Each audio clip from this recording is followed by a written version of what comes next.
денеден чыкканда денеден чыккандан кийин дене душа, астральный зона бар да, астральный мир бар. Ошол мирдин ичинде эле 7 катмар бар да. Ошол мир. Самый тяжелый катмар, самый ближний катмар. Это вот самый низкий жана 0,1 вибрация, которые жили в злобе, в агрессии, уруш талаш, кыркырык менен жашагандар. Ошол биринчи тепкичке барып ошол жерде. Ты туда попадаешь автоматтык түрдө. Это представь, сен магнитсиң, алдагы магнит притягиваешься, мында автоматтык түрдө өзүңдүн уровеньиңе барып туруп монтип чак жашасың да. Сен бияка да кете албайсың, бияка да түшө албайсың. Ты будешь соответствовать именно тому уровню, который сенин ичиңде. А сенин ичиңде эмне бар? Ошол нерселерди канчалык түрдө сен ошолорду тазалай алдың, канчалык түрдө сен ошону ичиңе киргизе алдың. Эки графа бар. Ошол эки графа, бир графа мындай да. То, что ты должна приобрести, и то, что ты от чего должна избавиться. Демек, биз характерлерибиздин үстүндө иштешибиз керек экен. Жамандан арылышыбыз керек экен. Жаман деп биз ушундай общий айтабыз да, баягы ой бул жаман депчи. Мындай однозначно бир нерсени жаман же болбосо однозначно. Эми көрө албастык, таарынчаактык. Бизди ошол жанагы мындай жөнөкөйлөтүп айтканда тозок алып кетчү нерсе да. Эгерде сенин ошол таарынычың, кызганычың сен өзүңдү эле талкалабастан, сен жасаган мамиле жакындарыңды кошуп талкалап атпайбы? Сен ал бул керек болсо ал жана толкун, мына азыркы бүгүнкү күн менен сүйлөгөндө бул сен вибрацияң, то есть толкунуң болуп атат. Ошол толкун сенден кандай деңгээлде чыгып атат? Сенден 50 герцте мындай толкун, мындай сонун, кызыл, сары, ушундай золотистый болуп сонун кооз чыгып атабы? Же капкара, батка, жыттанган чыгып атабы? То есть чем ты фонишь, чем ты на сегодняшний день, что у тебя внутри, что у тебя, чем ты наполнена деген. Ошол наполняемость по мере мындай кичинекей бала жактан баштап ошол мындай болуп атпайбы? Наполняемость ата энеңдин көз карашы, коомдун көз карашы, сенин өзүңдүн жеке алган опыттарың, ошол нерсе сени качандыр бир убакта келип туруп сага блок коюп атат да. Страх калып келет. Ошол страх сени андан ары ошол бир жолу жыгылганда, бир жолу тизеңди сыйртканда кайра туруп алып туруп экинчи жолу кылып, үчүнчү жолу, бешинчи, 15-чи жылы кылганга ошол блок болуп калып атат. А сен эгерде страхтан арыла албасаң, албетте сен өзүңдүн потенциалыңды ача албайсың.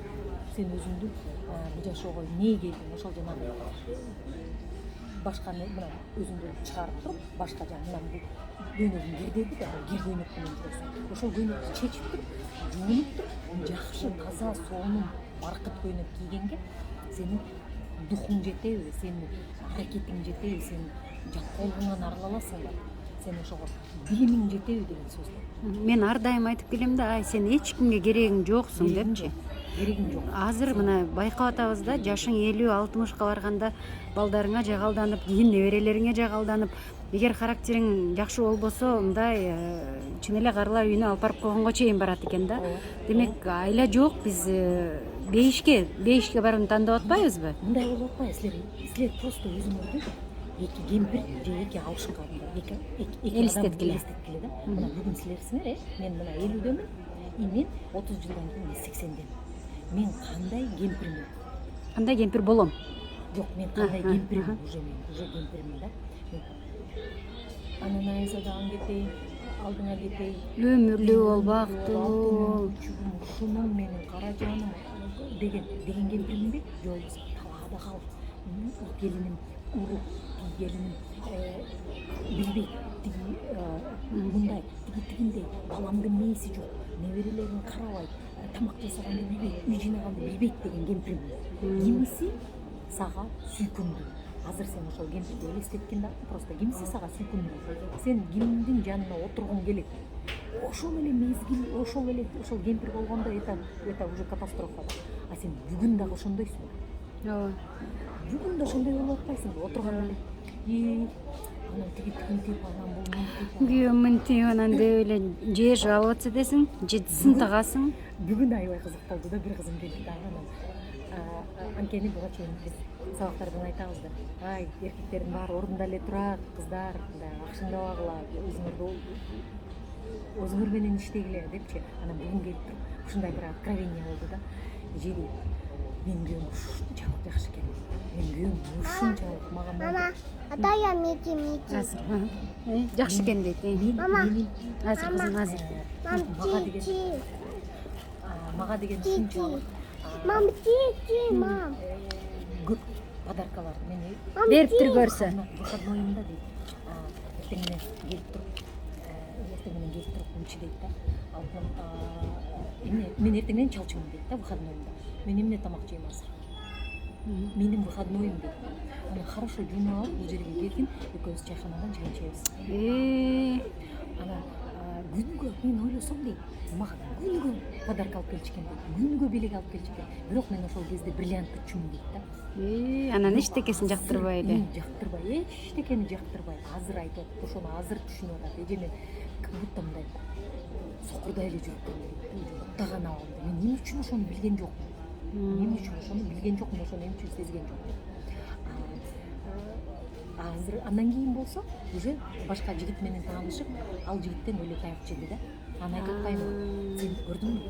Мынакей, сага момундай болду. Сен ошону эгерде баалап, рахмат, алып, ой, как я рада, вот ушинтип дебесең, сага мындай берди.